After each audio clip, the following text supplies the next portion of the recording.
Gym niyo. Pero yun nga 'no, bago tayo dumiretso dun sa iba kong tanong, unang-una alam ko excited ka na, pero ano ba para sa'yo? Anong kahulugan para sa'yo na lumaban dito para sa Trela in Manila 2 ngayong October 29 sa Araneta Coliseum?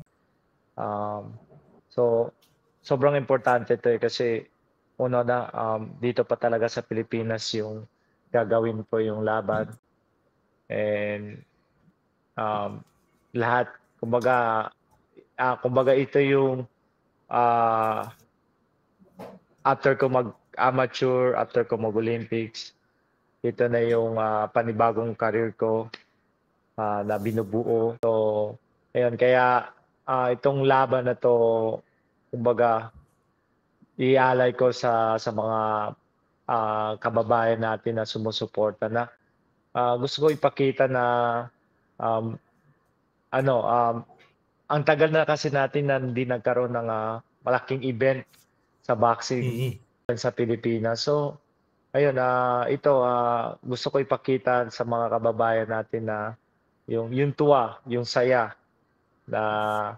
mararanasan nila pagdating dito sa Thrilla in Manila. So, kaya, inihikayat ko sa mga Pilipino na suportahan yung laban namin dahil, kayo yung ano namin, kayo yung, source of, energy, yun. Kumbaga diyan kami kukuha ng lakas pagdating sa laban namin dito sa Thrilla in Manila.